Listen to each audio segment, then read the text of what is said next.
Welcome back to the Griswold Method podcast, episode, I believe, number 8. And the funny thing about episode number 8, did you know, if you're ever interested in podcasting or spreading your story or giving out information, and first of all, if you have information and you have a story, it needs to be spread, it needs to be distributed. It's selfish to take those lessons and keep them for yourself.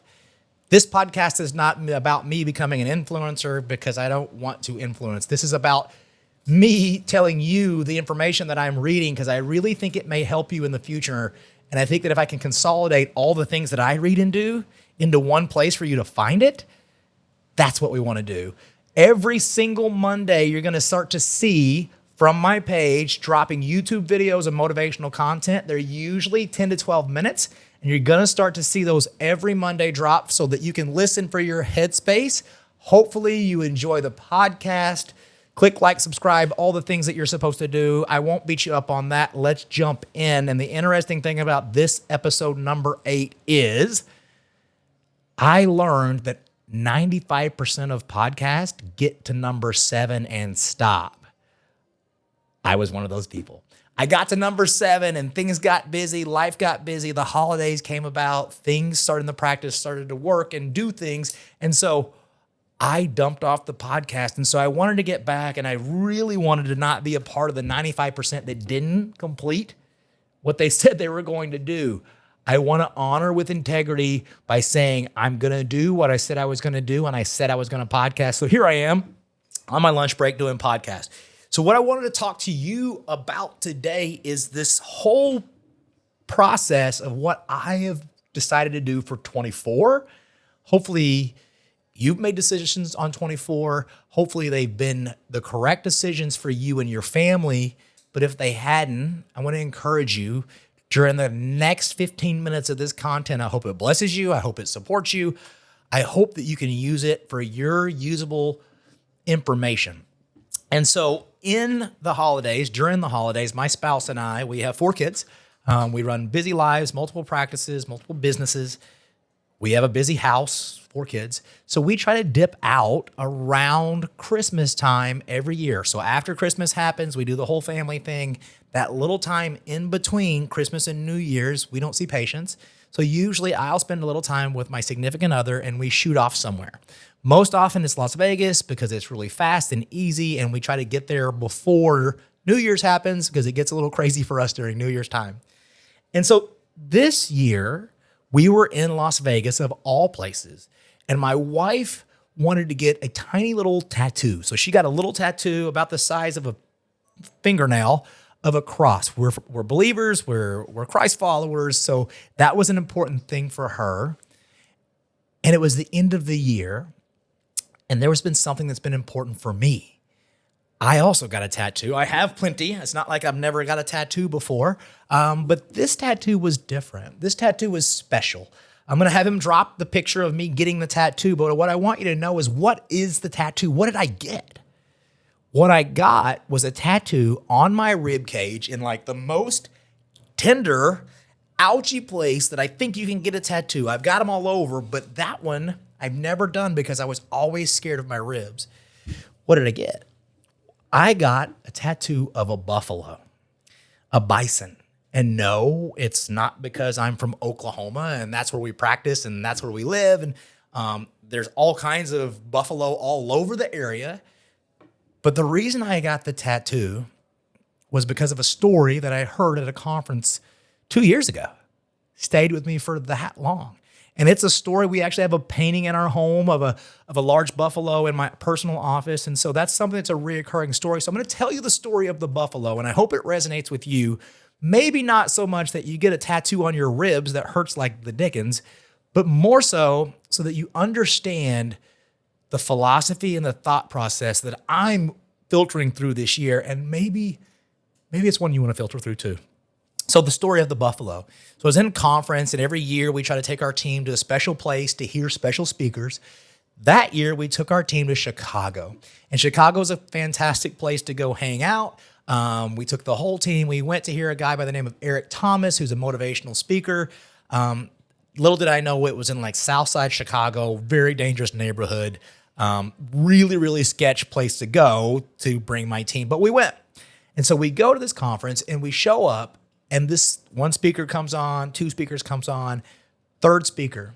And he's a motivational speaker. He's written several books, and he doesn't motivationally speak anymore. He only helps other authors become best-selling authors. That's all his job is now. He doesn't speak, but he tells a story, or he told a story about the buffalo. And you may have heard this story. If you have, great. Hopefully you're applying it.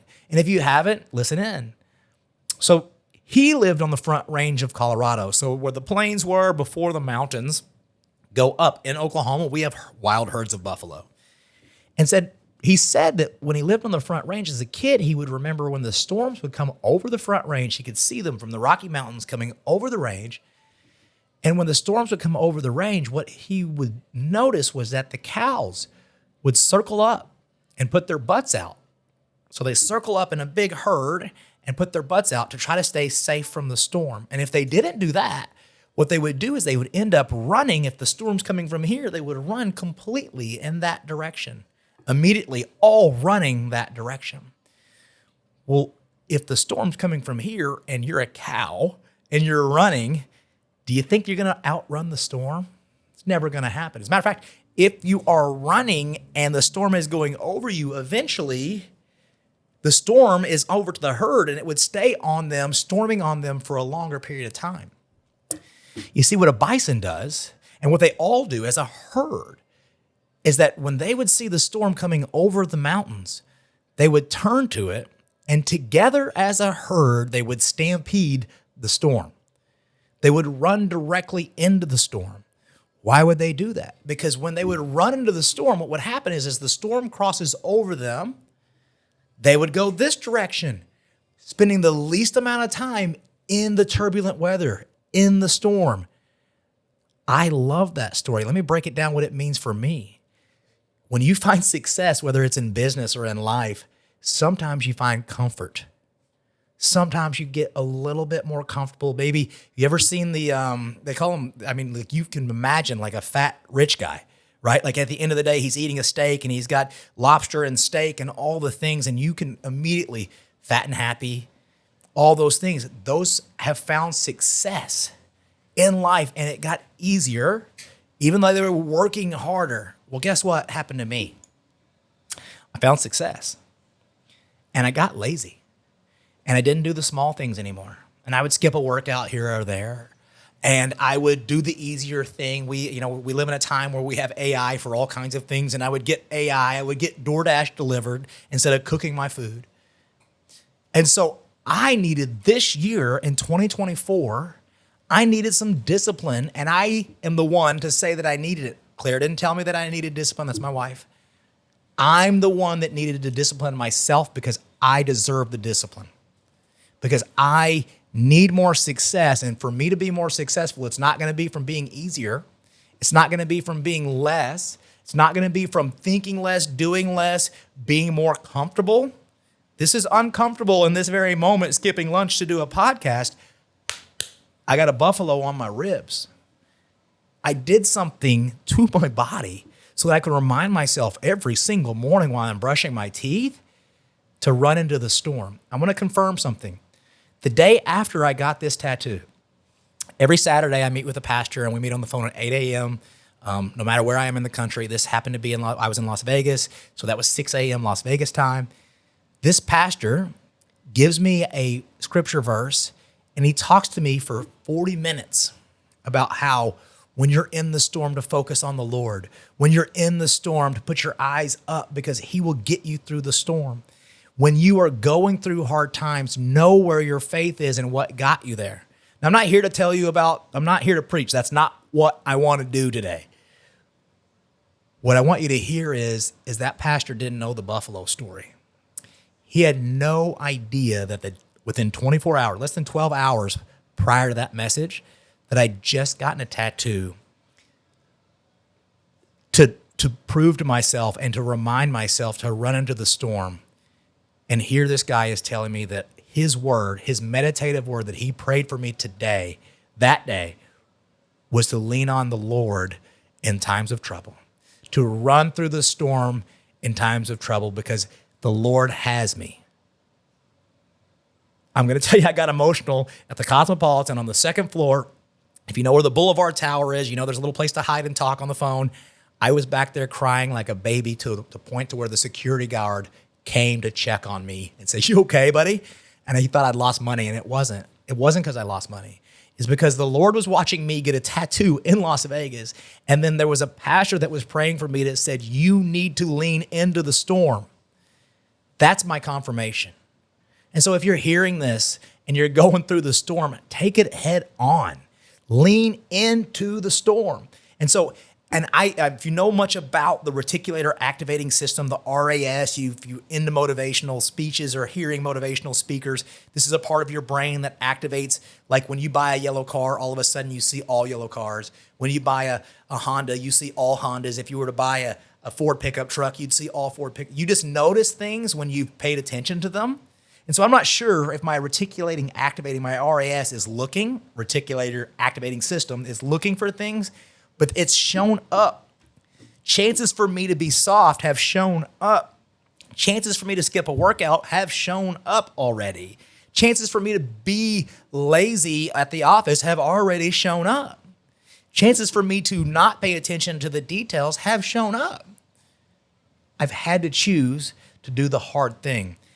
And when I say chances of things have popped up, one of my favorite podcasters, bar none, is Andrew Huberman. The reason is it's always science-based. Conversation can be dry. My conversation could probably be dry too, but it's always science-based. And he interviewed a gentleman, David Goggins. David Goggins is this badass dude that won the Guinness Book of World Records for pull-ups. He runs crazy. He runs books. Everything he does is about being harder. Get hard. He curses a lot, so if that offends you, you don't want to listen to him. But everything is about how to get harder, how to try harder, that you have more than what you ever thought that you were able to obtain or do. It's inside of you. You just have to go get it. Get hard. That's actually one of his phrases is get hard. He did this interview last week. And he talks about, and I'm going to have to read it, even though I studied the brain, the anterior mid-cingulate cortex. For lack of a better term, you can call it a part of the brain, the discipline part of the brain, whatever that is. But there is now research showing that denying yourself grows this part of the brain. There is now research that talks about that when you're 95 years old, and you ever met those, I have them in my office, those 95-year-olds that are still going, they drive themselves, they just literally are just tough as nails. There's research showing that part of their brain never declined because they did the hard stuff. Anybody ever have a grandparent that just kept working out, like after they got done, they worked out in the yard, they did the garden, he just kept going, and then immediately when they retired, boop, they died. Or they just kept grinding. They always were busy. They always did hard work. They always did all the hard stuff. I'm going to bet you that they are still living. The interesting thing is the science shows that part of your brain, if you activate it and you use it, it grows when you give yourself discipline and it doesn't go away. So if the science is saying that you do better when you work harder, in a society when AI is delivering food, it's writing papers, it's doing your math, sometimes it's even talking to you on the phone as you start to call people and do other things. My Spotify now has AI, sounds like a regular person talking to me, and it just picks out my songs. Do the hard stuff. Lean into the storm because that's where you're going to get your gifts. Your adversity dictates your gifts. What you overcome is what you're going to achieve and create that success. You see, the things that were hard, no one can ever take that away from you. Nothing worth having just came easy. I mean, we could go down the rabbit hole of the people that made their money or the people that won a lottery ticket. I don't have to discuss that. You already know what happens to them. The people that made their money kept it, and the people that won it or was given to them did not. Why do you think that was?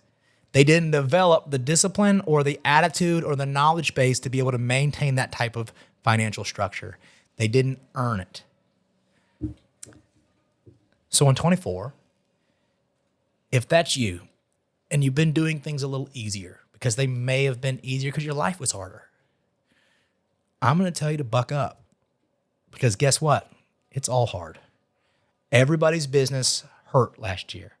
Everybody's business was down. I talked to a lot of people. I do coaching calls. I'm on group coaching. I actually get coached. All people in the office. I had an orthodontist yesterday, down 15%, down 10%, 15%, 10%. These are the reoccurring things I hear. And so what I want you to look at is, this year, can I do the hard stuff? Can I do the tough marketing thing that makes me uncomfortable? Can I shoot a podcast? Can I jump on camera? Can I write thank you notes to my patients? Where is the hard stuff that you're not willing to do? Because that's the metric of success. That little piece of effort is going to make it worthwhile when your sales go up. That piece of effort is going to make it worthwhile when your collections go up, because you did the hard work. Is it directly proportional? Probably not. But I'll tell you what is. Every time that you achieve that hard thing and you stay focused on that hard thing, that's a win for you. It's not a win for me. It's not a win for your spouse.